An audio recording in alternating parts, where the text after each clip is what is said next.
La terapia física del linfedema es una metodología mediante la cual tratamos de aliviar, mejorar y darle mayor funcionalidad a los problemas derivados de las alteraciones en la fisiología linfática. Nosotros hoy sabemos que estas alteraciones pueden provenir directamente de condiciones congénitas o aparecer a lo largo de la vida como consecuencia de la presencia de ciertos parásitos o agresiones traumáticas que sufre el organismo. Ya estamos viendo el linfedema más característico que se presenta ante nuestros consultorios. Nosotros en estos casos procedemos a una evaluación correcta para poder determinar cuál va a ser la terapéutica adecuada. Es evidente que ante este cuadro que estamos presenciando ha transcurrido un tiempo demasiado largo para poder conseguir un resultado a corto plazo. Pero para comprender mejor el método, debemos realizar una explicación somera de cómo se produce la linfa.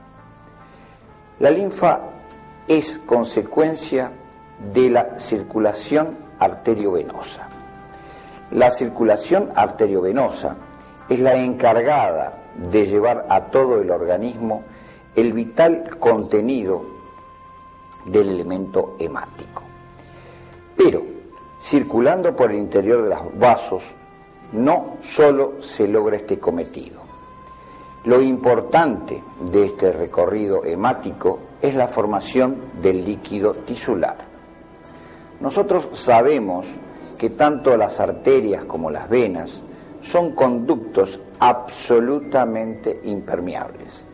Por lo tanto, los intercambios solo se pueden lograr a nivel de los capilares arteriovenosos.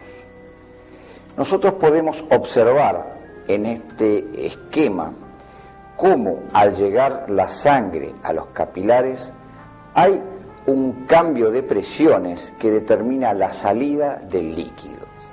Observamos que el líquido sale hacia los tejidos y luego, por una disminución de la presión hidrostática, por una disminución de la condición hídrica interna y por un aumento de la presión hidrostática tisular, este retorna nuevamente al interior del capilar venoso. El retorno venoso comienza a producirse hacia la circulación general. Pero también podemos observar que en el tejido ha quedado parte del líquido que se ha formado. Por lo tanto, tenemos que pensar que debe existir un mecanismo mediante el cual ese líquido debe entrar nuevamente en la circulación. Nos referimos, por lo tanto, al retorno linfático. Es así como podemos observar en este esquema que 3/4 parte del cuerpo desemboca en un gran tronco, que es el tronco que conocemos con el nombre de conducto torácico, y su desembocadura se produce a nivel de la subclavia izquierda, mientras que 1/3 del cuerpo lo hace a nivel de una formación inconstante que recibe el nombre de gran vena linfática y que desemboca en la subclavia derecha. Podemos realizar el comentario sobre la estructura del sistema linfático. Y es así que veremos que este sistema está formado por prelinfáticos, linfáticos iniciales, colectores linfáticos, ganglios linfáticos y colectores terminales.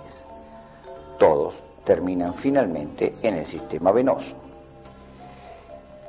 En este esquema vemos representado cómo va transcurriendo el líquido desde que sale de la vena y llega nuevamente a la circulación. Podemos observar los distintos componentes que van constituyendo este sistema de retorno líquido. Pero también es para destacar en la parte superior la presencia de las fibras musculares, ya que este retorno se hace en gran parte gracias a la presencia de musculatura, ya sea a nivel liso, ya sea a nivel estriado.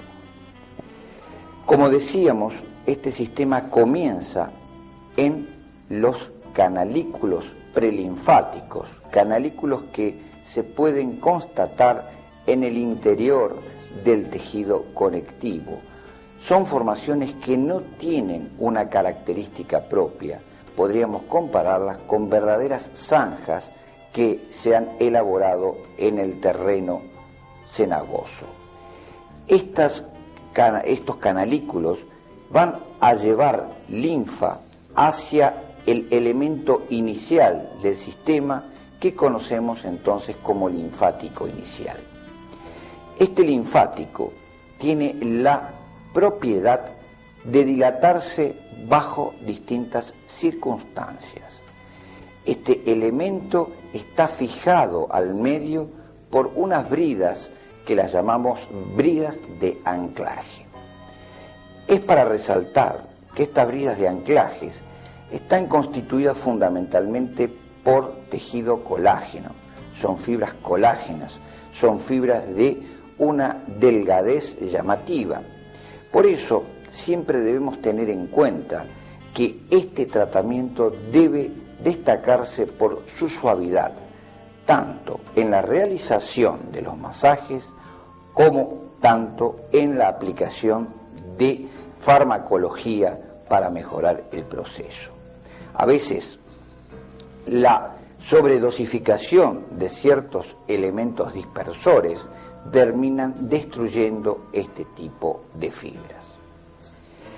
Luego de nombrar al linfático inicial como verdadera puerta de entrada hacia el sistema linfático, debemos resaltar la presencia de una estructura que en realidad cumple con la misión de bombear el líquido hacia las zonas centrales. Y es así que hablamos del linfangión. Y también podemos dar una definición del linfangión.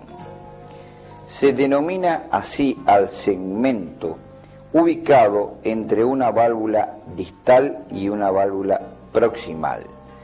Este segmento posee una contractibilidad y esto le da la posibilidad de bombeo. Esta contractibilidad está regulada mediante la presión intravasal y además por la actividad del sistema parasimpático. Debemos destacar que presenta propiedades similares a lo que es atinente al músculo cardíaco, o sea, que este proceso está regulado bajo las leyes de Starling. Los linfangiones actúan en forma coordinada y le dan una direccionalidad única a la circulación linfática. Existen una serie de estímulos que actúan sobre el linfangión y, como habíamos dicho, fundamentalmente es el alargamiento de las paredes vasculares producida por la distensión intravasal. También podemos hablar de los estímulos provenientes del sistema nervioso, como son los receptores adrenérgicos alfa y beta. Las prostaglandinas, especialmente la PGH2 y la PGH2 alfa, la histamina, la serotonina, los traumatismos, los movimientos activos o pasivos de los músculos circundantes y también es importante la acción de las pulsaciones de las arterias vecinas. Como podemos observar en las distintas regiones del organismo, los linfáticos tienen una dirección y esos linfáticos tienden a unirse en estaciones de depuración donde nos encontramos con los ganglios linfáticos. Los ganglios linfáticos cumplen quizás el papel protagónico de este sistema, ya que tiene como función depurar el contenido del líquido que proviene de regiones distales. Esta acción depuradora se realiza mediante una acción mecánica y una acción biológica.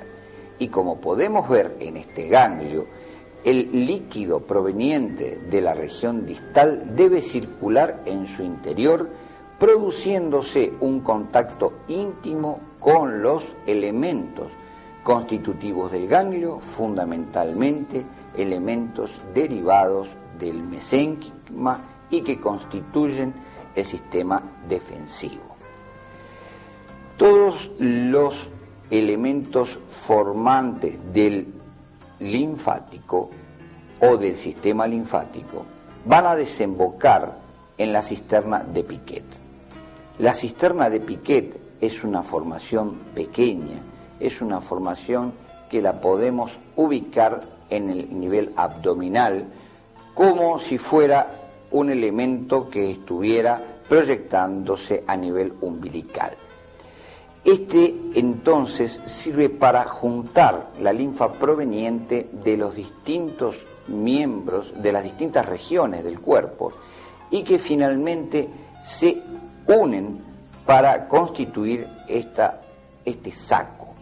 Este saco, que nace entonces en el abdomen, debe pasar desde la región abdominal a la región torácica.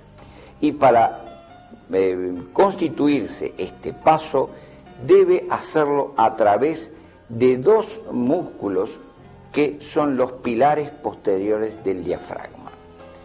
Este paso debe coincidir cuando realicemos la técnica con la expiración y la inspiración, ya que durante el proceso de expiración hay un relajamiento de estos pilares y por lo tanto se ve facilitada la transición del líquido. También podemos observar que el conducto torácico está en íntimo contacto con las arterias intercostales. Las arterias intercostales, con sus latidos, también promueven una direccionalidad de la linfa, ya que empujan en cierta forma la linfa hacia las venas subclavias. Esta actividad que se encontró hizo confundir a los rusos y tal es así que los denominaron corazón periférico, pensando que el conducto torácico conjuntamente con la cisterna de Piquet tenían un latido propio.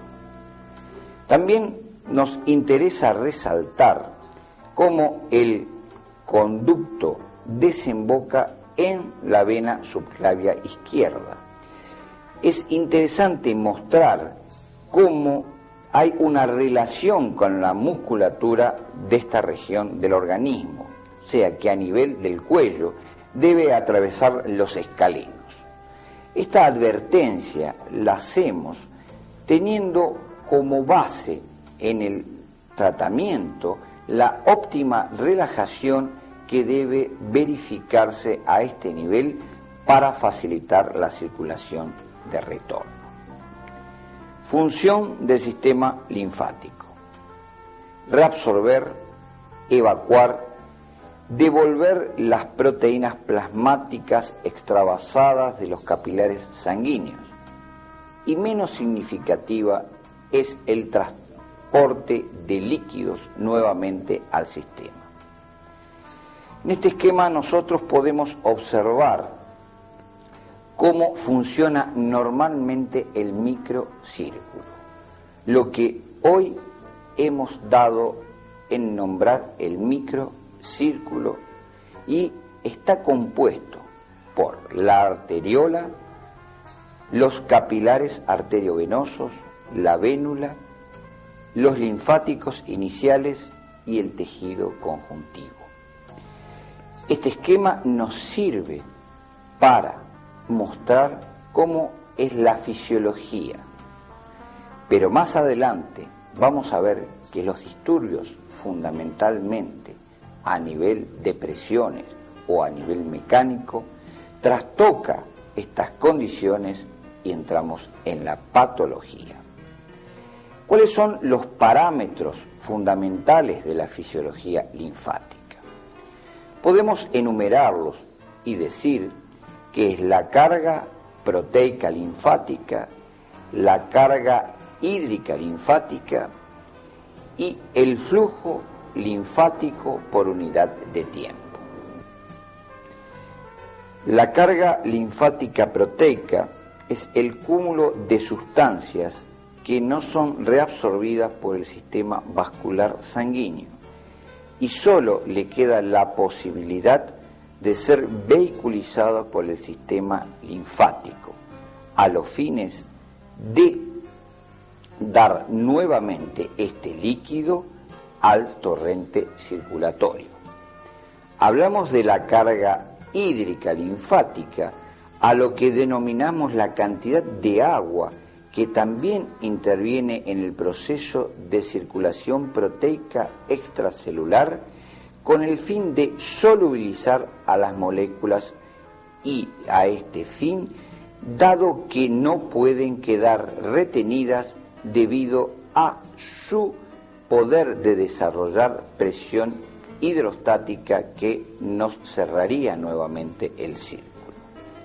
Hablamos de flujo linfático, que es la cantidad de linfa que puede transportar el sistema en un determinado tiempo. ¿Cuáles son las alteraciones de la función linfática? Las alteraciones de la función linfática se pueden verificar como consecuencias de alteraciones en el sistema venoso, alteraciones en el sistema linfático, alteraciones en el tejido lipoconectival, alteraciones de la piel y distintas combinaciones que se pueden efectuar entre sí. Dentro de las alteraciones más frecuentes debemos resaltar las alteraciones de los vasos linfáticos, las várices, las trombosis, la combinación de várices y trombosis y también los distintos procedimientos que terminan afectando y bloqueando a los ganglios linfáticos. Consecuentemente, lo que podemos encontrar como resultado de estas afecciones es el linfedema con sus características particulares, un linfedema papilar que es denominado por algunos autores como el signo de la protrusión y la fibrosis dermopanicular. Por lo tanto, estas afecciones son determinadas por la insuficiencia del sistema linfático. Y así como nos podemos encontrar con una insuficiencia dinámica de este sistema, una insuficiencia mecánica y una insuficiencia como válvula de seguridad.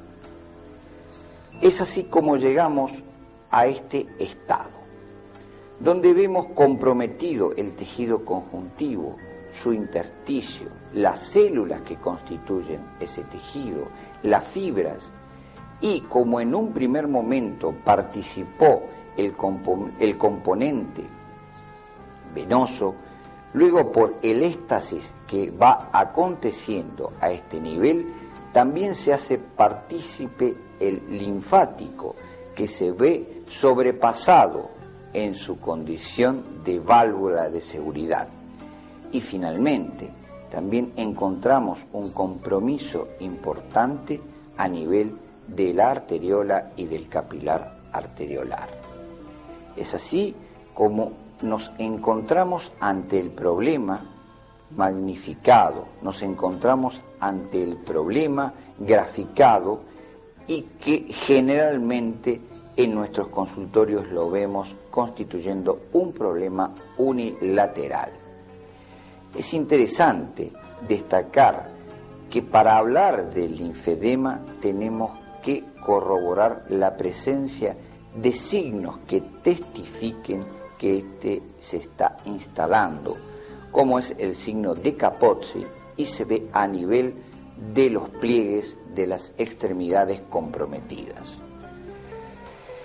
Los recursos orgánicos que dispone el organismo para solucionar de per se este problema es la utilización de vías colaterales. Son las anastomosis linfolinfáticas, las anastomosis linfoganglionares y a través de los canales prelinfáticos. Finalmente, hay una respuesta a nivel del sistema inmune mediante una monocitosis intensa. Es evidente que estos recursos no son suficientes para solucionar el acúmulo de líquido que se produce en los tejidos. Y por lo tanto, nosotros nos vemos en la necesidad de dar una respuesta lógica al que el paciente nos requiere. Es así como nació la terapia física del linfedema. Esta terapia tiene una cantidad de elementos que constituyen la base de nuestro procedimiento terapéutico. Y ustedes podrán observar que en primer lugar tenemos al drenaje linfático manual. Drenaje que lo realizamos siguiendo la nueva concepción que le ha dado Kubik a los territorios linfáticos. Nuestro procedimiento técnico quizás es diferente a lo conocido hasta el momento y tenemos entonces un concepto propio de cómo realizarlo. Al drenaje linfático manual le agregamos la estimulación de la musculatura intrínseca del linfangión mediante la descarga de corrientes eléctricas secuenciales. No debemos olvidar de la importancia de la presoterapia, pero la presoterapia realizada mediante la concepción de medias y vendajes elásticos. También, refiriéndonos a la presoterapia mecánica, debemos aclarar que descartamos la presoterapia en bloc. Solamente utilizamos la presoterapia secuencial, como más adelante vamos a mostrar. Luego, también acompañamos a nuestro esquema terapéutico con ejercicios linfomioquinéticos. Estos ejercicios linfomioquinéticos los dividimos en ejercicios activos y pasivos. Pero para poder realizar nuestro tratamiento, debemos tener presente cómo están ubicados anatómicamente los linfáticos. Y de ahí tenemos que nombrar que hay un sistema linfático dermoepidérmico que está dividido en un sistema superficial, resaltemos, avalvulado, lo cual nos permite dirigir el contenido linfático hacia distintos sectores.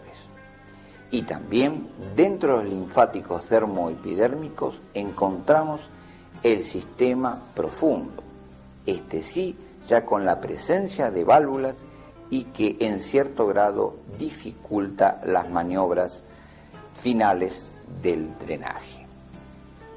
Esquemáticamente, entonces podemos ver la constitución de la piel, la presencia de los colectores linfáticos avalvulados y finalmente los capilares linfáticos con válvulas.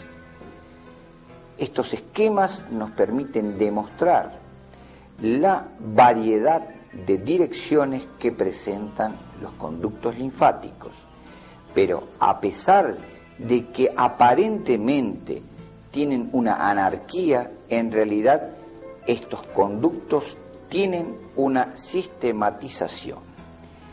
sistematización que nosotros podemos ver esquematizada en los esquemas de Cubic.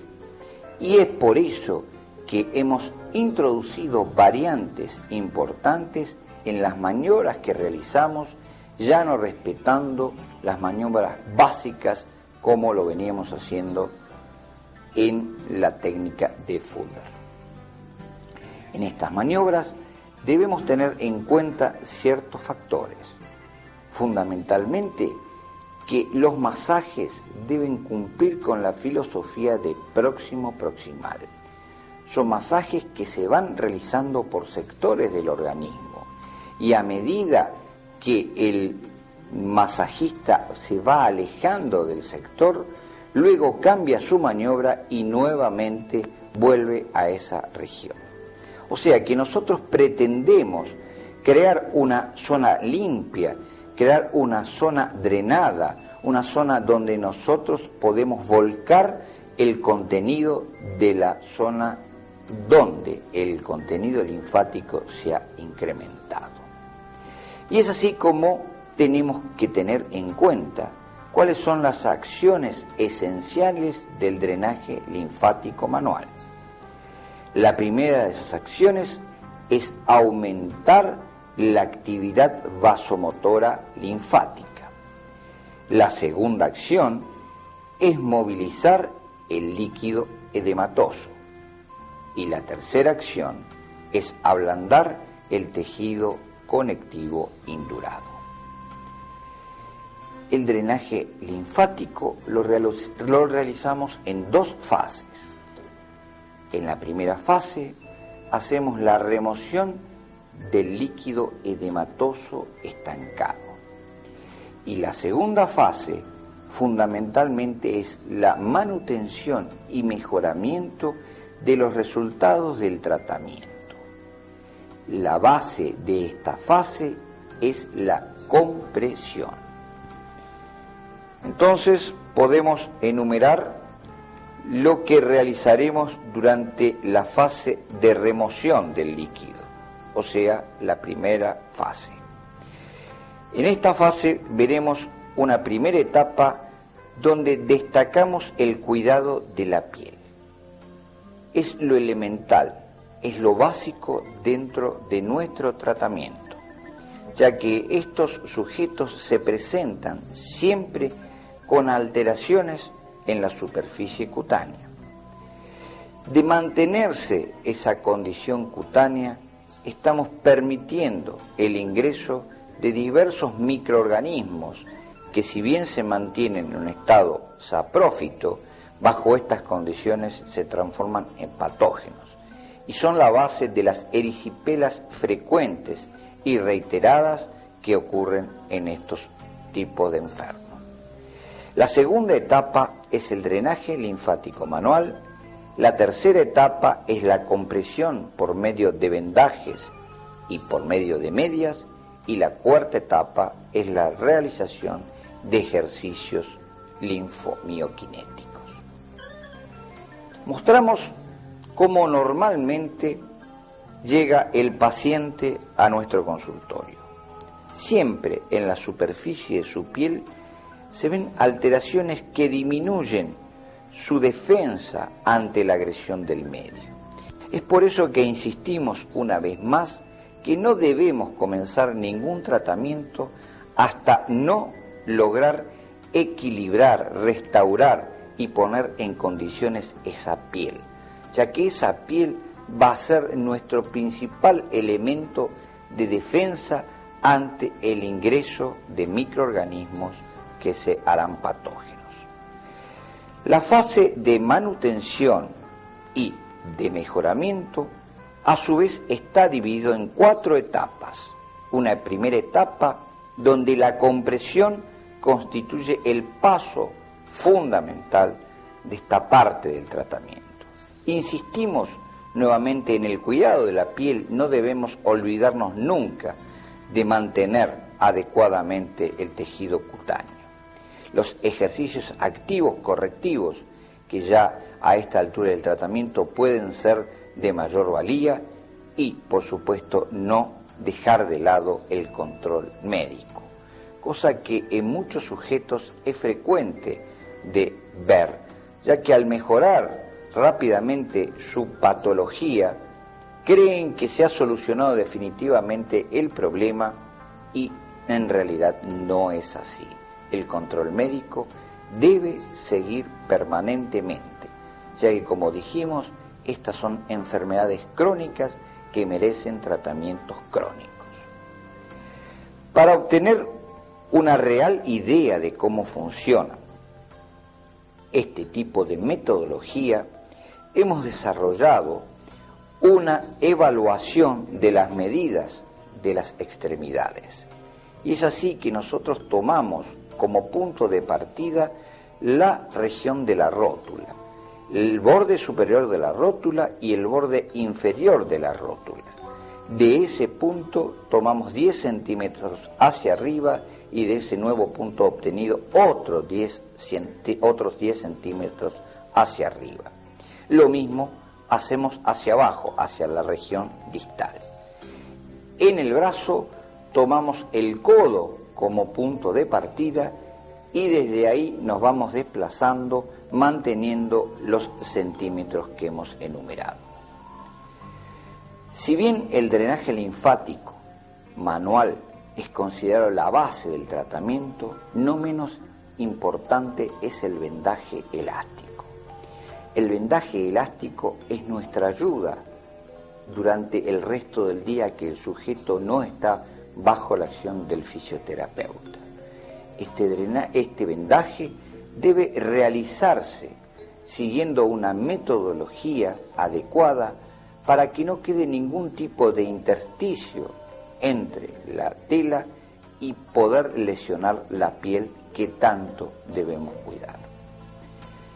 No solo es importante la compresión que realizamos mediante el vendaje, sino también es la utilización de medias o mangas elásticas.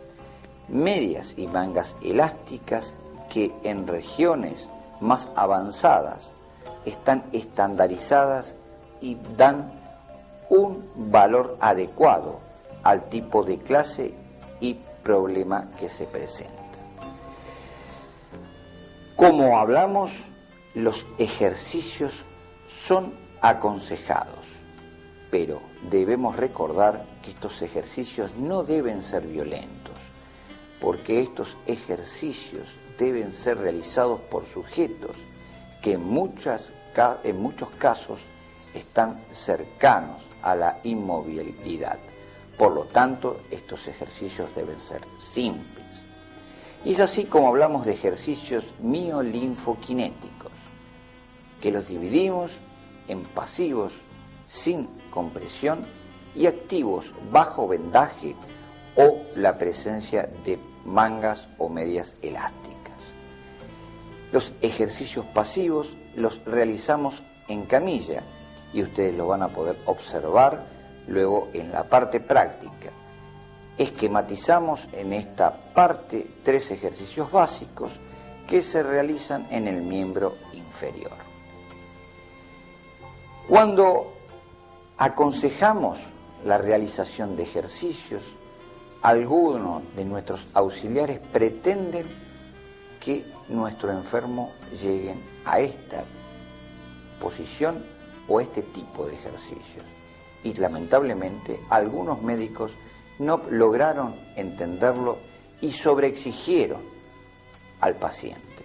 Por lo tanto, dejamos como inquietud esta imagen para que no se repita la idea de forzar los ejercicios de estos sujetos.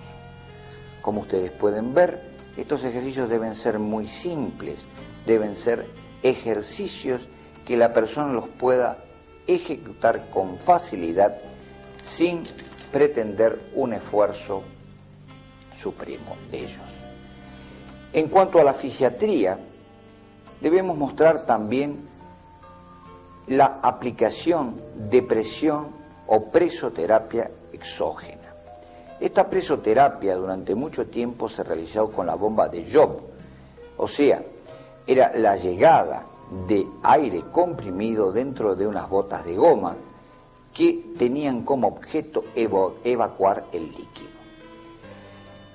Mediciones realizadas por Foldi y colaboradores demostraron que en realidad este tipo de fisiatría es totalmente inadecuada, ya que produce un vaciamiento importante de las extremidades, pero no tiene una correlación con lo que ocurre en la región de la raíz. Por lo tanto, nosotros estamos realizando una acción de llenado violento sobre una región que no está de acuerdo.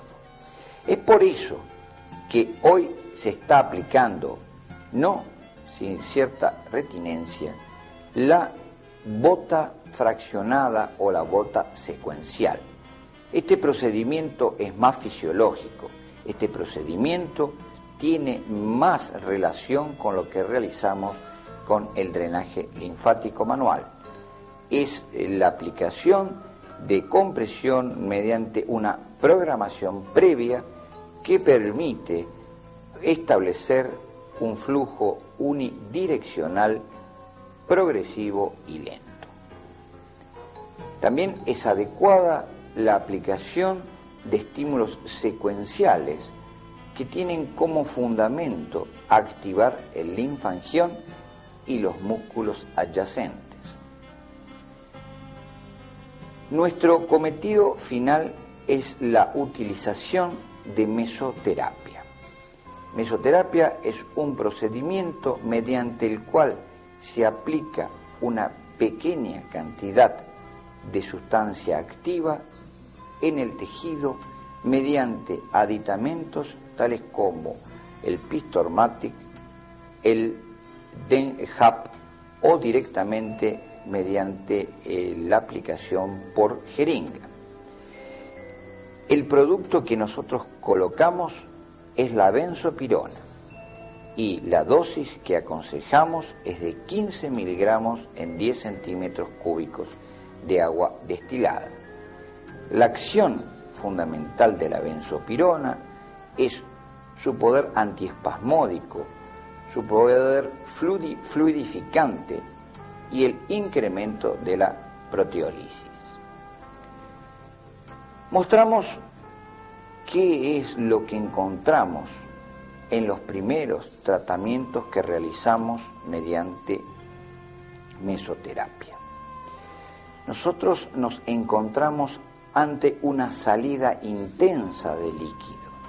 En nuestras primeras experiencias, las primeras sesiones ya las realizábamos con benzopirona, pero con el transcurrir del tiempo nos dimos cuenta que era perder fármaco, ya que inmediatamente luego de pinchar ocurría esta salida intensa de líquido, lo que podríamos decir directamente una linforragia. Tal es así que ahora lo realizamos en forma sistemática y le hemos puesto el signo de la regadera, dado que la pérdida de líquido se produce en forma importante, a veces durante horas. Acá podemos ver un caso al principio del tratamiento y ya al mes del tratamiento cómo ha mejorado la condición de su miembro inferior. Algo semejante es lo que podemos ver en la serie que sigue a continuación. Y para finalizar, mostraré un caso que pertenece a nuestro maestro Feldi, que es un linfeedema que tenía 45 litros de líquido en el miembro inferior derecho. Tal es como se le presentó el paciente al doctor Feldi, y luego de ese tratamiento llegó a esta situación. Para finalizar la parte teórica, debemos mencionar la importancia del conocimiento de la anatomía, la fisiología y la fisiopatología de este sistema. si no es imposible lograr una adecuada recuperación. Para que podamos llevar a la práctica nuestra propuesta, vamos a mostrar a continuación la parte práctica.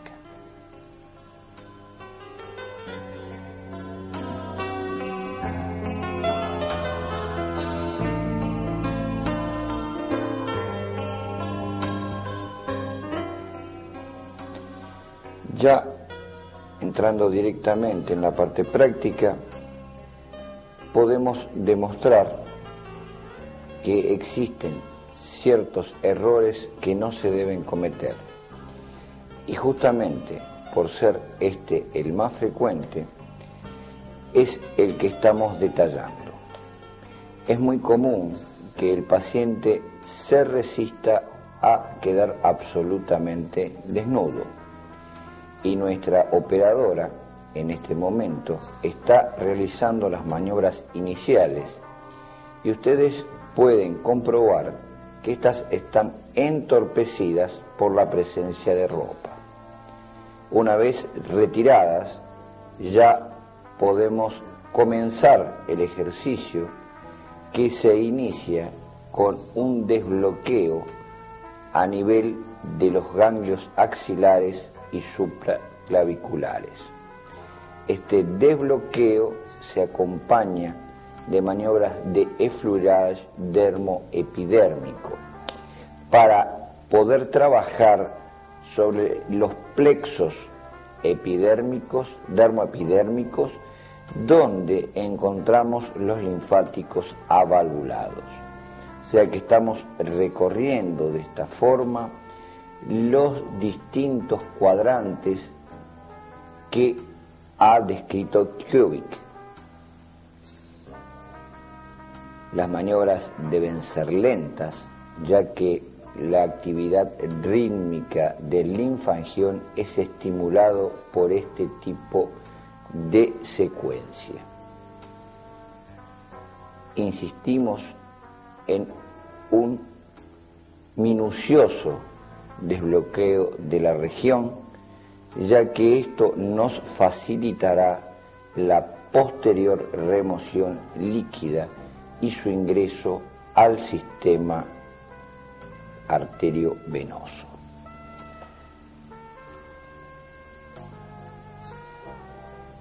Estas maniobras se realizan aproximadamente entre 5 y 7 veces.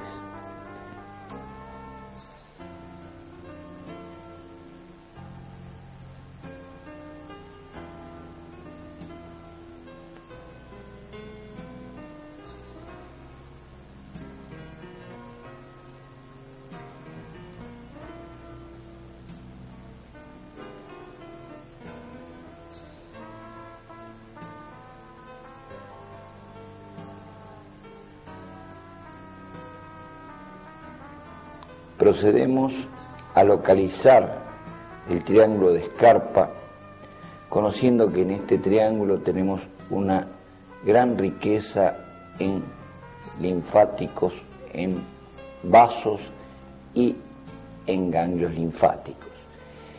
Esta maniobra se realiza flexionando la pierna a los fines de que se destaque el músculo sartorio.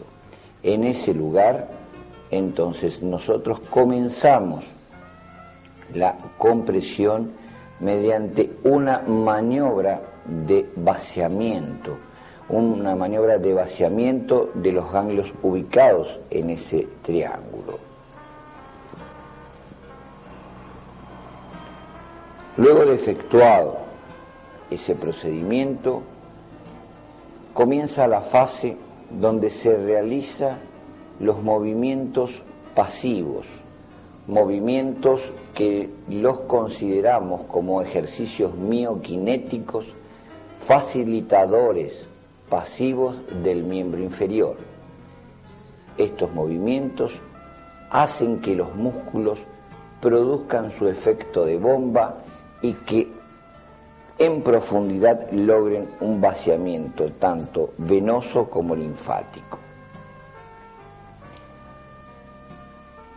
No solo lo realizamos en la región del muslo, sino actuamos también sobre pie para que de esta forma se movilice todo el miembro inferior y logremos el efecto de remoción que hemos mencionado.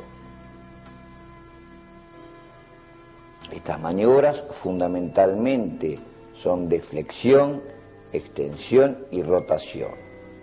Y luego, para conseguir un efecto más minucioso, también se realizarán sobre cada uno de los dedos del pie. De esta forma, toda la zona está preparada, toda la zona tiene su contenido hídrico movilizado, lo cual a la postre va a facilitar también la movilización de la proteína extravasada.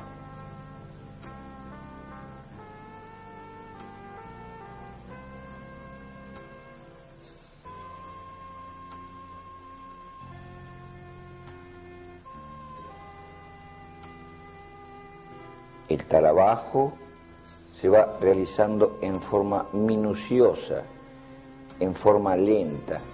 Recordemos que la actividad parasimpática es un estimulante de la función linfática.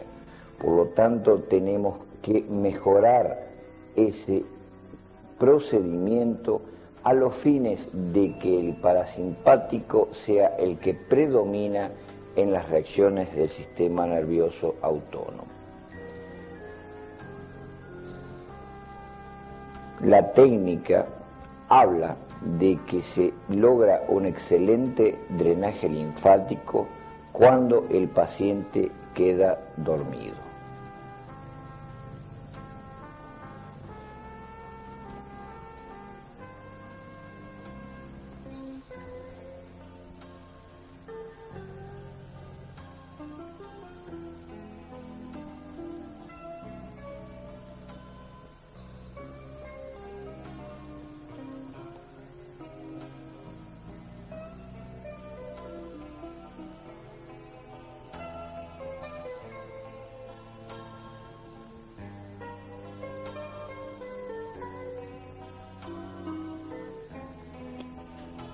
En esta etapa procedemos a realizar los ejercicios linfomioquinéticos activos e isométricos.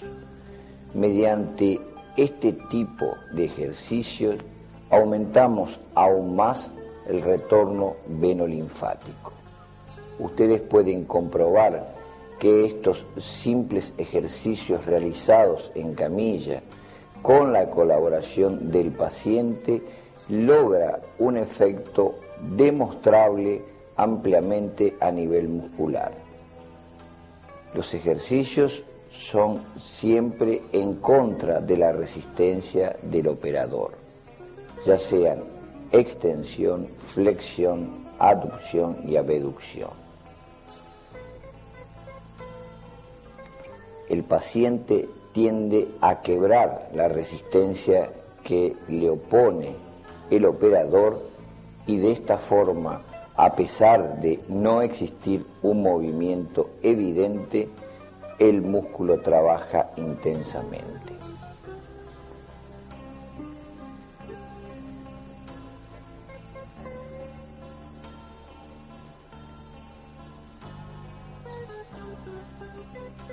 Estos ejercicios entonces comprenden a la serie de los ejercicios facilitadores pasivos del miembro superior.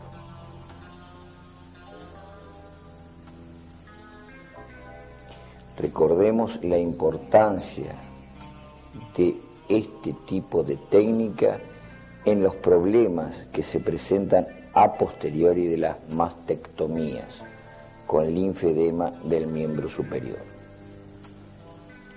Por supuesto que la maniobra debe estar adecuada a la calidad del miembro que recibimos. La demostración se está realizando en el máximo de lo que se puede obtener. La primer maniobra propia del drenaje es un effleurage superficial a nivel del cuadrante superoexterno dentro del esquema de Kubik. Nosotros comenzamos en esta región, así la patología se presente en los miembros inferiores. No debemos olvidar que existen comunicaciones entre las vertientes linfáticas, lo que nos permite, utilizando la facilidad que nos brinda los conductos dermoepidérmicos, derivar los acúmulos hídricos y proteicos desde una región hacia la otra.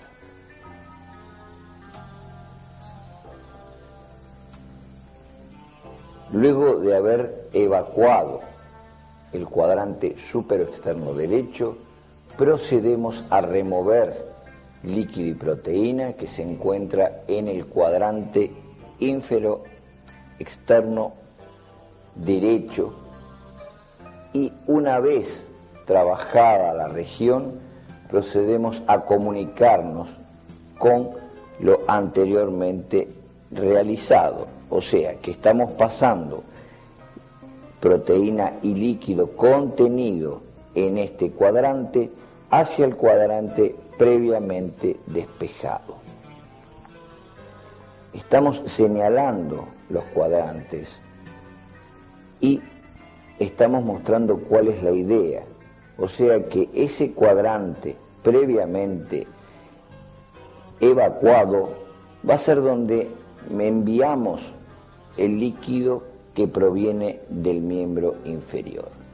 O sea que debe quedar clara la idea que se debe preparar previamente el terreno a la actividad.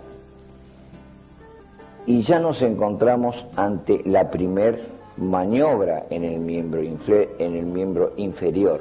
Hablamos entonces de un effleurage superficial próximo-proximal.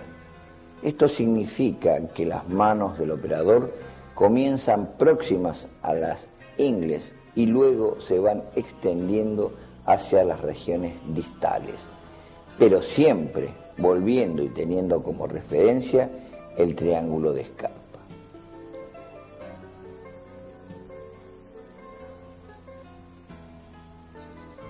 Estas maniobras nos demuestran que si bien debemos ejercer cierta presión, esta no debe ser excesiva, porque de esta forma traumatizaríamos los pequeños vasos, los linfáticos iniciales y los canales prelinfáticos.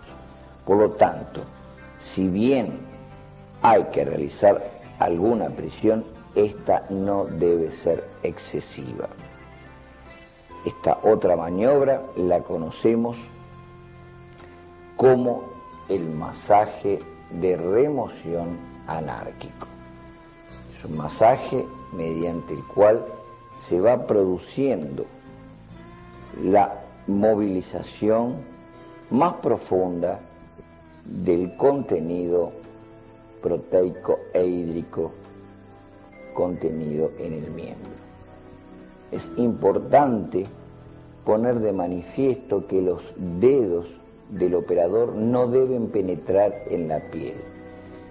Podemos decir realmente que no se trabaja con la punta de los dedos.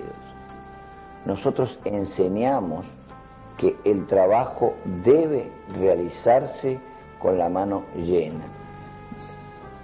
Nos referimos que deberían cortarse la punta de los dedos, ya que estos, si se introducen en pieles delicadas, en pieles agraviadas como son las linfedematosas, nos pueden llevar a deterioros que luego entorpecerán nuestra terapéutica. Esta es una maniobra que hace progresar a la linfa, y acá nos encontramos ante los bombeos neumáticos. Estos bombeos neumáticos llevan a una movilización aún más profunda de la zona.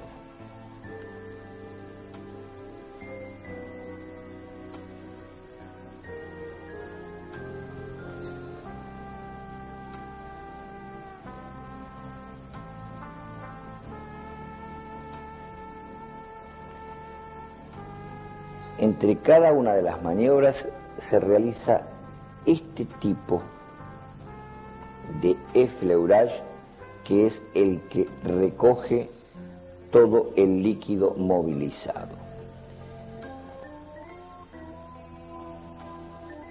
Nuestra combinación de las maniobras tienen como finalidad remover el líquido y luego hacerlo progresar hacia términos. Una vez que se han realizado las maniobras indicadas sobre la región del muslo, pasamos a trabajar en la rodilla, donde se imitan las maniobras realizadas a nivel del muslo. Estos largos effleurages hacen progresar el líquido removido y, como se podrá observar, cada una de las zonas se va trabajando en forma independiente, comenzando con las ubicadas en las regiones proximales, extendiéndonos hacia las distales. Pero cada una de las maniobras están engarzadas entre sí mediante largos effleurages que tienen como misión orientar el líquido y la proteína que ha sido sacada del intersticio de los tejidos.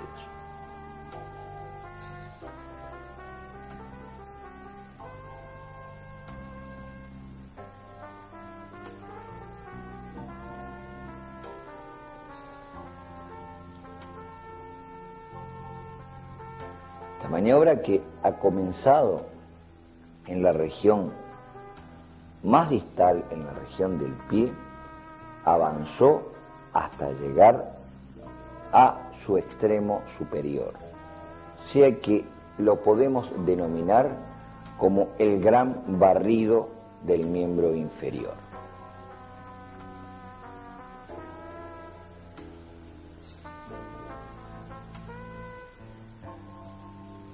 Prestamos particular atención a esta región, ya que en la mayoría de los casos nos encontramos con una acumulación llamativa del contenido linfático estacionado en esos tejidos. Como ustedes verán, y si tuviéramos en cuenta de que ese es el miembro enfermo, nosotros llegamos hasta la región superior.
La terapia física del linfedema es una metodología mediante la cual tratamos de aliviar, mejorar y darle mayor funcionalidad a los problemas derivados de las alteraciones en la fisiología linfática.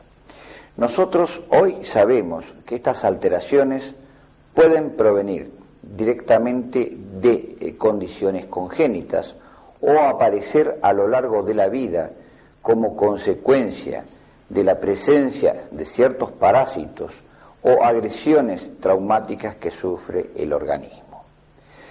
Ya estamos viendo el linfedema más característico que se presenta ante nuestros consultorios. Nosotros en estos casos procedemos a una evaluación correcta para poder determinar cuál va a ser la terapéutica adecuada. Es evidente que ante este cuadro que estamos presenciando ha transcurrido un tiempo demasiado largo para poder conseguir un resultado a corto plazo. Pero para comprender mejor el método, debemos realizar una explicación somera de cómo se produce la linfa. La linfa es consecuencia de la circulación arteriovenosa.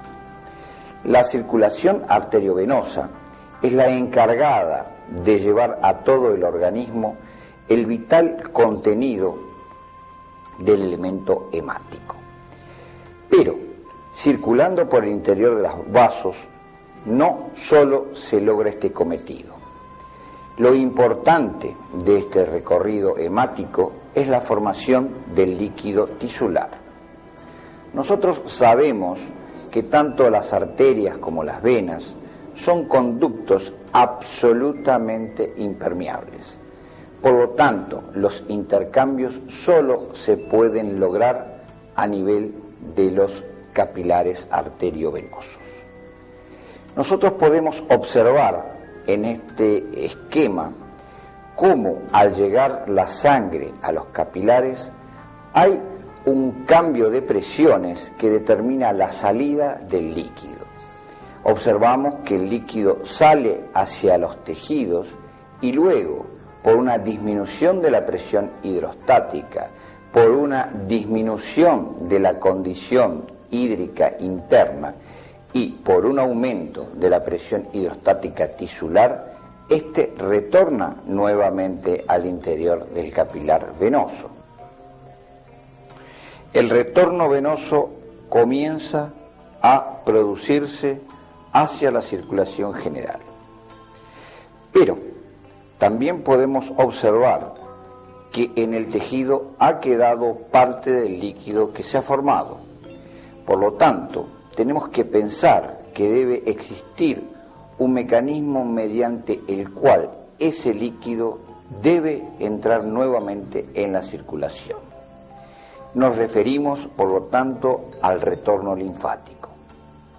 Es así como podemos observar en este esquema que 3/4 parte del cuerpo desemboca en un gran tronco, que es el tronco que conocemos con el nombre de conducto torácico, y su desembocadura se produce a nivel de la subclavia izquierda, mientras que 1/3 del cuerpo lo hace a nivel de una formación inconstante que recibe el nombre de gran vena linfática y que desemboca en la subclavia derecha. Podemos realizar el comentario sobre la estructura del sistema linfático. Y es así que veremos que este sistema está formado por prelinfáticos, linfáticos iniciales, colectores linfáticos, ganglios linfáticos y colectores terminales. Todos terminan finalmente en el sistema venoso. En este esquema vemos representado cómo va transcurriendo el líquido desde que sale de la vena y llega nuevamente a la circulación. Podemos observar los distintos componentes que van constituyendo este sistema de retorno líquido. Pero también es para destacar en la parte superior la presencia de las fibras musculares, ya que este retorno se hace en gran parte gracias a la presencia de musculatura ya sea a nivel liso, ya sea a nivel estriado. Como decíamos, este sistema comienza en los canalículos prelinfáticos, canalículos que se pueden constatar en el interior del tejido conectivo. Son formaciones que no tienen una característica propia. Podríamos compararlas con verdaderas zanjas que se han elaborado en el terreno cenagoso. Estos canalículos van a llevar linfa hacia el elemento inicial del sistema que conocemos entonces como linfático inicial.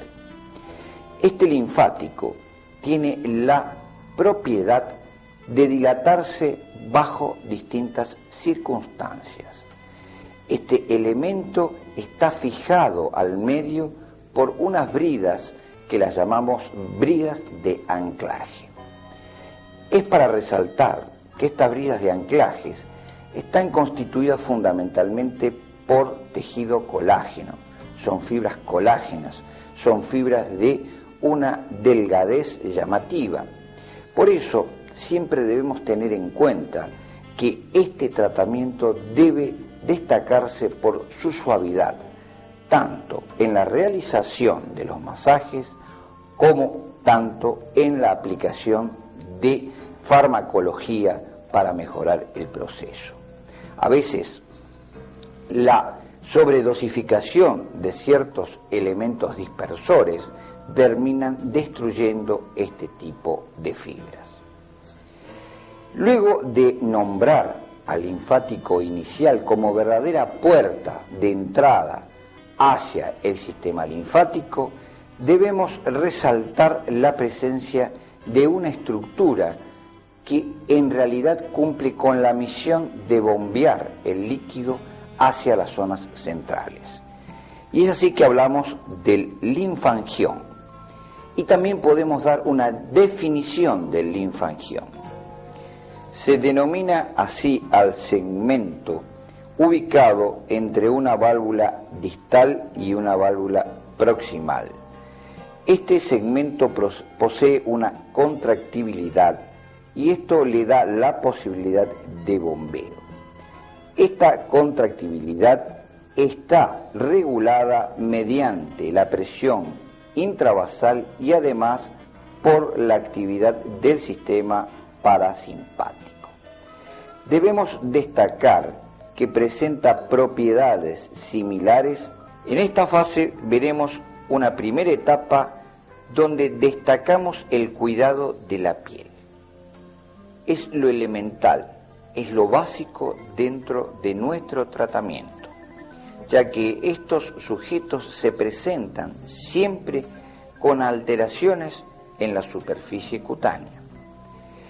De mantenerse esa condición cutánea, estamos permitiendo el ingreso de diversos microorganismos que, si bien se mantienen en un estado saprófito, bajo estas condiciones se transforman en patógenos y son la base de las erisipelas frecuentes y reiteradas que ocurren en estos tipos de enfermos.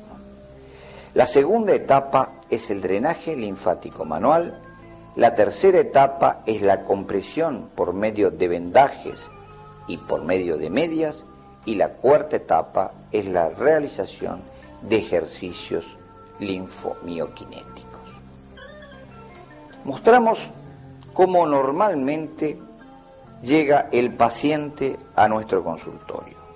Siempre en la superficie de su piel se ven alteraciones que disminuyen su defensa ante la agresión del medio. Es por eso que insistimos una vez más que no debemos comenzar ningún tratamiento hasta no lograr equilibrar, restaurar y poner en condiciones esa piel, ya que esa piel va a ser nuestro principal elemento de defensa ante el ingreso de microorganismos que se harán patógenos. La fase de manutención y de mejoramiento, a su vez, está dividido en 4 etapas. Una primera etapa donde la compresión constituye el paso fundamental de esta parte del tratamiento. Insistimos nuevamente en el cuidado de la piel, no debemos olvidarnos nunca de mantener adecuadamente el tejido cutáneo. Los ejercicios activos correctivos, que ya a esta altura del tratamiento pueden ser de mayor valía, y por supuesto no dejar de lado el control médico, cosa que en muchos sujetos es frecuente de ver, ya que al mejorar rápidamente su patología creen que se ha solucionado definitivamente el problema, y en realidad no es así. El control médico debe seguir permanentemente, ya que, como dijimos, estas son enfermedades crónicas que merecen tratamientos crónicos. Para obtener una real idea de cómo funciona este tipo de metodología, hemos desarrollado una evaluación de las medidas de las extremidades. Y es así que nosotros tomamos como punto de partida la región de la rótula, el borde superior de la rótula y el borde inferior de la rótula. De ese punto tomamos 10 centímetros hacia arriba, y de ese nuevo punto obtenido otros 10 centímetros hacia arriba. Lo mismo hacemos hacia abajo, hacia la región distal. En el brazo tomamos el codo como punto de partida, y desde ahí nos vamos desplazando manteniendo los centímetros que hemos enumerado. Si bien el drenaje linfático manual es considerado la base del tratamiento, no menos importante es el vendaje elástico. El vendaje elástico es nuestra ayuda durante el resto del día que el sujeto no está bajo la acción del fisioterapeuta. Este vendaje debe realizarse siguiendo una metodología adecuada para que no quede ningún tipo de intersticio entre la tela y poder lesionar la piel, que tanto debemos cuidar. No solo es importante la compresión que realizamos mediante el vendaje, sino también es la utilización de medias o mangas elásticas. Medias y mangas elásticas que en regiones más avanzadas están estandarizadas y dan un valor adecuado al tipo de clase y problema que se presenta. Como hablamos, los ejercicios son aconsejados, pero debemos recordar que estos ejercicios no deben ser violentos, porque estos ejercicios deben ser realizados por sujetos que en muchos casos están cercanos a la inmovilidad. Por lo tanto, estos ejercicios deben ser simples. Y es así como hablamos de ejercicios miolinfoquinéticos, que los dividimos en pasivos sin compresión y activos bajo vendaje o la presencia de mangas o medias elásticas. Los ejercicios pasivos los realizamos en camilla, y ustedes lo van a poder observar luego en la parte práctica. Esquematizamos en esta parte 3 ejercicios básicos que se realizan en el miembro inferior. Cuando aconsejamos la realización de ejercicios, algunos de nuestros auxiliares pretenden que nuestro enfermo llegue a esta posición o este tipo de ejercicios, y lamentablemente algunos médicos no lograron entenderlo y sobreexigieron al paciente. Por lo tanto, dejamos como inquietud esta imagen para que no se repita la idea de forzar los ejercicios de estos sujetos. Como ustedes pueden ver, estos ejercicios deben ser muy simples, deben ser ejercicios que la persona los pueda ejecutar con facilidad sin pretender un esfuerzo supremo de ellos. En cuanto a la fisiatría, debemos mostrar también la aplicación de presión o presoterapia exógena. Esta presoterapia durante mucho tiempo se realizó con la bomba de Job, o sea, era la llegada de aire comprimido dentro de unas botas de goma que tenían como objeto evacuar el líquido. Mediciones realizadas por Foldi y colaboradores demostraron que en realidad este tipo de fisiatría es totalmente inadecuada, ya que produce un vaciamiento importante de las extremidades, pero no tiene una correlación con lo que ocurre en la región de la raíz. Por lo tanto, nosotros estamos realizando una acción de llenado violento sobre una región que no está de acuerdo. Es por eso que hoy se está aplicando, no sin cierta retinencia, la bota fraccionada o la bota secuencial. Este procedimiento es más fisiológico, este procedimiento tiene más relación con lo que realizamos con el drenaje linfático manual. Es la aplicación de compresión mediante una programación previa que permite establecer un flujo unidireccional, progresivo y lento. También es adecuada la aplicación de estímulos secuenciales que tienen como fundamento activar el linfangión y los músculos adyacentes. Nuestro cometido final es la utilización de mesoterapia. Mesoterapia es un procedimiento mediante el cual se aplica una pequeña cantidad de sustancia activa en el tejido mediante aditamentos tales como el Pistormatic, a lo que es atinente al músculo cardíaco. O sea, que este proceso está regulado bajo las leyes de Starling. Los linfangiones actúan en forma coordinada y le dan una direccionalidad única a la circulación linfática.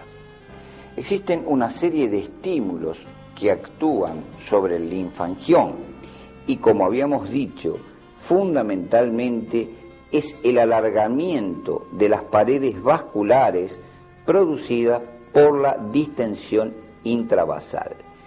También podemos hablar de los estímulos provenientes del sistema nervioso, como son los receptores adrenérgicos alfa y beta. Las prostaglandinas, especialmente la PGH2 y la PGH2 alfa, la histamina, la serotonina, los traumatismos, los movimientos activos o pasivos de los músculos circundantes, y también es importante la acción de las pulsaciones de las arterias vecinas. Como podemos observar en las distintas regiones del organismo, los linfáticos tienen una dirección y esos linfáticos tienden a unirse en estaciones de depuración donde nos encontramos con los ganglios linfáticos. Los ganglios linfáticos cumplen quizás el papel protagónico de este sistema, ya que tiene como función depurar el contenido del líquido que proviene de regiones distales.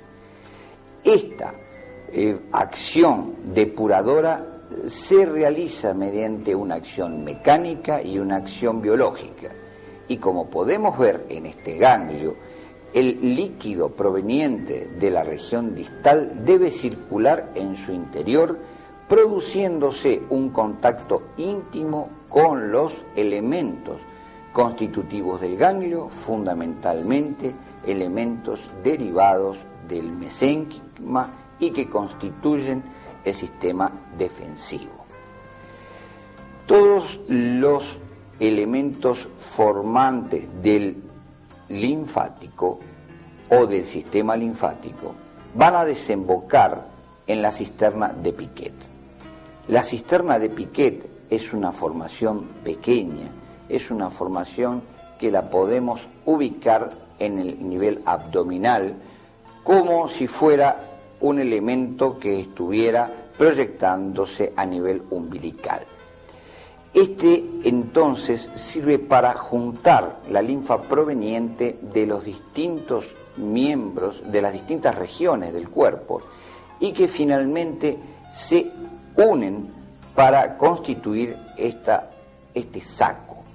Este saco, que nace entonces en el abdomen, debe pasar desde la región abdominal a la región torácica. Y para constituirse este paso, debe hacerlo a través de dos músculos que son los pilares posteriores del diafragma. Este paso debe coincidir cuando realicemos la técnica con la expiración y la inspiración, ya que durante el proceso de expiración hay un relajamiento de estos pilares y por lo tanto se ve facilitada la transición del líquido.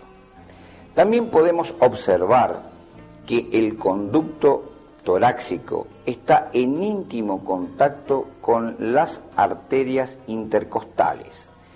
Las arterias intercostales, con sus latidos, también promueven una direccionalidad de la linfa, ya que empujan en cierta forma la linfa hacia las venas subclavias. Esta actividad que se encontró hizo confundir a los rusos y tal es así que los denominaron corazón periférico, pensando que el conducto torácico conjuntamente con la cisterna de Piquet tenían un latido propio. También nos interesa resaltar cómo el conducto desemboca en la vena subclavia izquierda. Es interesante mostrar cómo hay una relación con la musculatura de esta región del organismo, o sea que a nivel del cuello debe atravesar los escalenos. Esta advertencia la hacemos teniendo como base en el tratamiento la óptima relajación que debe verificarse a este nivel para facilitar la circulación de retorno. Función del sistema linfático: reabsorber, evacuar, devolver las proteínas plasmáticas extravasadas de los capilares sanguíneos, y menos significativa es el transporte de líquidos nuevamente al sistema. En este esquema nosotros podemos observar cómo funciona normalmente el microcírculo, lo que hoy hemos dado en nombrar el microcírculo, y está compuesto por la arteriola, los capilares arteriovenosos, la vénula, los linfáticos iniciales y el tejido conjuntivo. Este esquema nos sirve para mostrar cómo es la fisiología, pero más adelante vamos a ver que los disturbios, fundamentalmente a nivel de presiones o a nivel mecánico, trastoca estas condiciones y entramos en la patología. ¿Cuáles son los parámetros fundamentales de la fisiología linfática?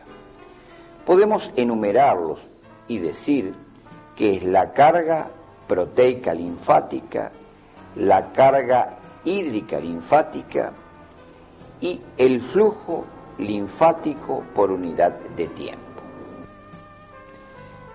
La carga linfática proteica es el cúmulo de sustancias que no son reabsorbidas por el sistema vascular sanguíneo y solo le queda la posibilidad de ser vehiculizada por el sistema linfático a los fines de dar nuevamente este líquido al torrente circulatorio.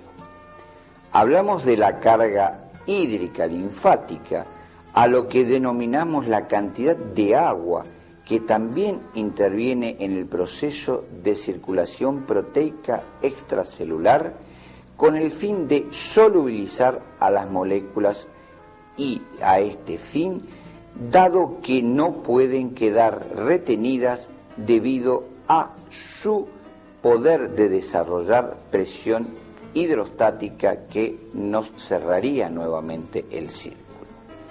Hablamos de flujo linfático, que es la cantidad de linfa que puede transportar el sistema en un determinado tiempo. ¿Cuáles son las alteraciones de la función linfática?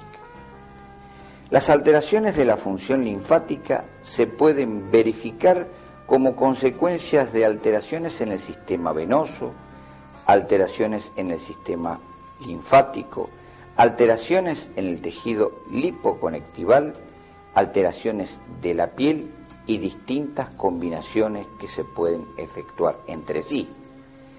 Dentro de las alteraciones más frecuentes debemos resaltar las alteraciones de los vasos linfáticos, las varices, las trombosis, la combinación de varices y trombosis y también los distintos procedimientos que terminan afectando y bloqueando a los ganglios linfáticos. Consecuentemente, lo que podemos encontrar como resultado de estas afecciones es el linfedema con sus características particulares, un linfedema papilar que es denominado por algunos autores como el signo de la protrusión y la fibrosis dermopanicular. Por lo tanto, estas afecciones son determinadas por la insuficiencia del sistema linfático. Y así como nos podemos encontrar con una insuficiencia dinámica de este sistema, una insuficiencia mecánica y una insuficiencia como válvula de seguridad. Es así como llegamos a este estado, donde vemos comprometido el tejido conjuntivo, su intersticio, las células que constituyen ese tejido, las fibras, y como en un primer momento participó el componente venoso, luego por el éxtasis que va aconteciendo a este nivel, también se hace partícipe el linfático, que se ve sobrepasado en su condición de válvula de seguridad. Y finalmente, también encontramos un compromiso importante a nivel de la arteriola y del capilar arteriolar. Es así como nos encontramos ante el problema magnificado, nos encontramos ante el problema graficado y que generalmente en nuestros consultorios lo vemos constituyendo un problema unilateral. Es interesante destacar que para hablar del linfedema tenemos que corroborar la presencia de signos que testifiquen que éste se está instalando, como es el signo de Kaposi, y se ve a nivel de los pliegues de las extremidades comprometidas. Los recursos orgánicos que dispone el organismo para solucionar de per se este problema es la utilización de vías colaterales. Son las anastomosis linfolinfáticas, las anastomosis linfoganglionares y a través de los canales prelinfáticos. Finalmente, hay una respuesta a nivel de el sistema inmune mediante una monocitosis intensa. Es evidente que estos recursos no son suficientes para solucionar el acúmulo de líquido que se produce en los tejidos. Y por lo tanto, nosotros nos vemos en la necesidad de dar una respuesta lógica al que el paciente nos requiere. Es así como nació la terapia física del linfedema. Esta terapia tiene una cantidad de elementos que constituyen la base de nuestro procedimiento terapéutico. Y ustedes podrán observar que en primer lugar tenemos al drenaje linfático manual. Drenaje que lo realizamos siguiendo la nueva concepción que le ha dado Kubik a los territorios linfáticos. Nuestro procedimiento técnico quizás es diferente a lo conocido hasta el momento y tenemos entonces un concepto propio de cómo realizarlo. Al drenaje linfático manual le agregamos la estimulación de la musculatura intrínseca del linfangión mediante la descarga de corrientes eléctricas secuenciales. No debemos olvidar de la importancia de la presoterapia, pero la presoterapia realizada mediante la concepción de medias y vendajes elásticos. También, refiriéndonos a la presoterapia mecánica, debemos aclarar que descartamos la presoterapia en bloc.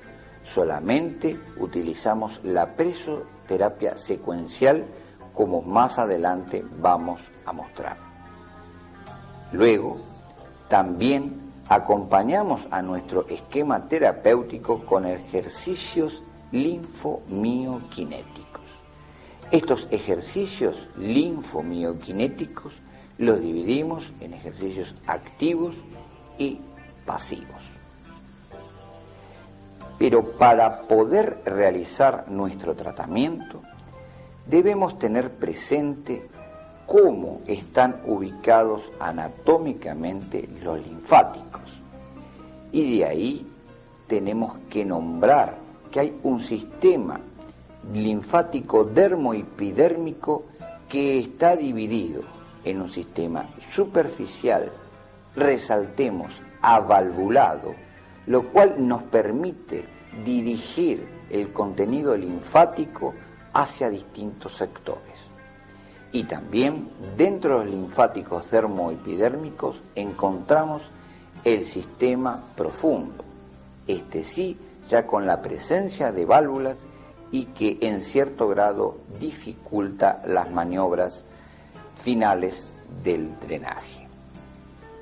Esquemáticamente, entonces podemos ver la constitución de la piel, la presencia de los colectores linfáticos avalvulados y finalmente los capilares linfáticos con válvulas. Estos esquemas nos permiten demostrar la variedad de direcciones que presentan los conductos linfáticos, pero a pesar de que aparentemente tienen una anarquía, en realidad estos conductos tienen una sistematización que nosotros podemos ver esquematizada en los esquemas de Kubik. Y es por eso que hemos introducido variantes importantes en las maniobras que realizamos, ya no respetando las maniobras básicas como lo veníamos haciendo en la técnica de Fuller. En estas maniobras debemos tener en cuenta ciertos factores, fundamentalmente que los masajes deben cumplir con la filosofía de próximo-proximal. Son masajes que se van realizando por sectores del organismo y a medida que el masajista se va alejando del sector, luego cambia su maniobra y nuevamente vuelve a esa región. O sea que nosotros pretendemos crear una zona limpia, crear una zona drenada, una zona donde nosotros podemos volcar el contenido de la zona donde el contenido linfático se ha incrementado. Y es así como tenemos que tener en cuenta cuáles son las acciones esenciales del drenaje linfático manual. La primera de esas acciones es aumentar la actividad vasomotora linfática. La segunda acción es movilizar el líquido edematoso. Y la tercera acción es ablandar el tejido conectivo indurado. El drenaje linfático lo realizamos en dos fases. En la primera fase hacemos la remoción del líquido edematoso estancado. Y la segunda fase fundamentalmente es la manutención y mejoramiento de los resultados del tratamiento. La base de esta fase es la compresión. Entonces podemos enumerar lo que realizaremos durante la fase de remoción del líquido, o sea, la primera fase. En HAP o directamente mediante la aplicación por jeringa. El producto que nosotros colocamos es la benzopirona y la dosis que aconsejamos es de 15 miligramos en 10 centímetros cúbicos de agua destilada. La acción fundamental de la benzopirona es su poder antiespasmódico, su poder fluidificante y el incremento de la proteólisis. Mostramos qué es lo que encontramos en los primeros tratamientos que realizamos mediante mesoterapia. Nosotros nos encontramos ante una salida intensa de líquido. En nuestras primeras experiencias, las primeras sesiones ya las realizábamos con benzopirona, pero con el transcurrir del tiempo nos dimos cuenta que era perder fármaco, ya que inmediatamente luego de pinchar ocurría esta salida intensa de líquido, lo que podríamos decir directamente una linforragia. Tal es así que ahora lo realizamos en forma sistemática y le hemos puesto el signo de la regadera, dado que la pérdida de líquido se produce en forma importante, a veces durante horas. Acá podemos ver un caso al principio del tratamiento y ya al mes del tratamiento cómo ha mejorado la condición de su miembro inferior. Algo semejante es lo que podemos ver en la serie que sigue a continuación.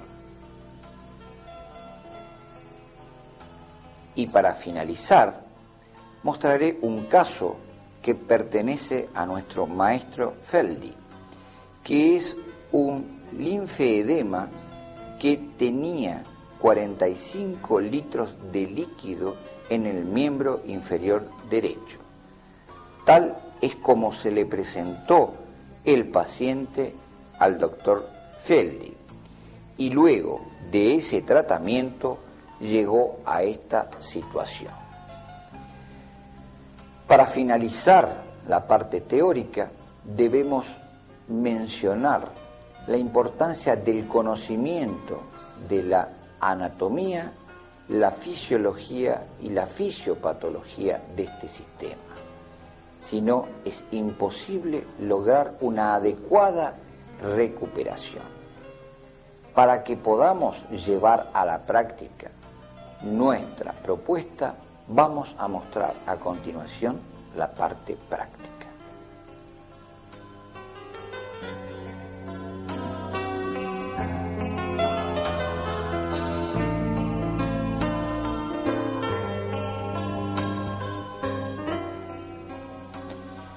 Ya entrando directamente en la parte práctica, podemos demostrar que existen ciertos errores que no se deben cometer. Y justamente por ser este el más frecuente, es el que estamos detallando. Es muy común que el paciente se resista a quedar absolutamente desnudo. Y nuestra operadora, en este momento, está realizando las maniobras iniciales. Y ustedes pueden comprobar que estas están entorpecidas por la presencia de ropa. Una vez retiradas, ya podemos comenzar el ejercicio que se inicia con un desbloqueo a nivel de los ganglios axilares y supraclaviculares. Este desbloqueo se acompaña de maniobras de effleurage dermoepidérmico para poder trabajar sobre los plexos epidérmicos, dermoepidérmicos, donde encontramos los linfáticos avalvulados. O sea que estamos recorriendo de esta forma los distintos cuadrantes que ha descrito Kubik. Las maniobras deben ser lentas, ya que la actividad rítmica del linfangión es estimulado por este tipo de secuencia. Insistimos en un minucioso desbloqueo de la región, ya que esto nos facilitará la posterior remoción líquida y su ingreso al sistema arteriovenoso.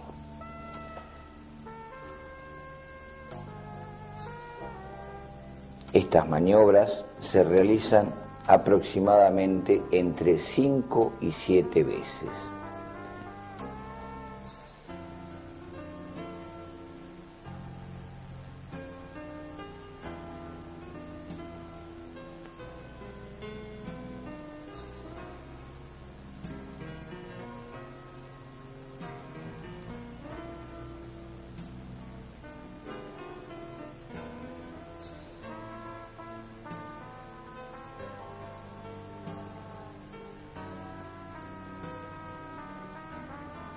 Procedemos a localizar el triángulo de Scarpa, conociendo que en este triángulo tenemos una gran riqueza en linfáticos, en vasos y en ganglios linfáticos.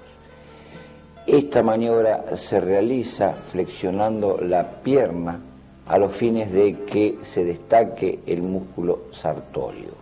En ese lugar, entonces nosotros comenzamos la compresión mediante una maniobra de vaciamiento, de los ganglios ubicados en ese triángulo.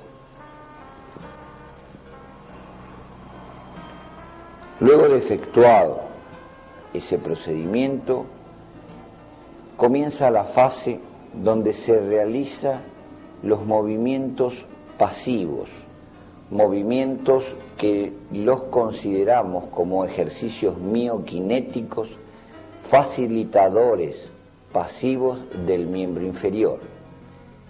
Estos movimientos hacen que los músculos produzcan su efecto de bomba y que en profundidad logren un vaciamiento tanto venoso como linfático. No solo lo realizamos en la región del muslo, sino actuamos también sobre pie para que de esta forma se movilice todo el miembro inferior y logremos el efecto de remoción que hemos mencionado. Estas maniobras fundamentalmente son de flexión, extensión y rotación. Y luego para conseguir un efecto más minucioso, también se realizarán sobre cada uno de los dedos del pie.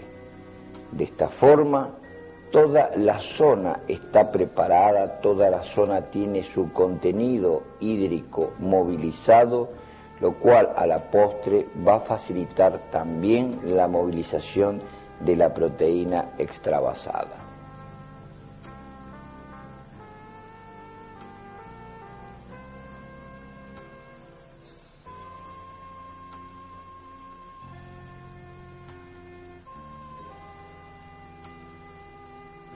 El trabajo se va realizando en forma minuciosa, en forma lenta. Recordemos que la actividad parasimpática es un estimulante de la función linfática, por lo tanto tenemos que mejorar ese procedimiento a los fines de que el parasimpático sea el que predomina en las reacciones.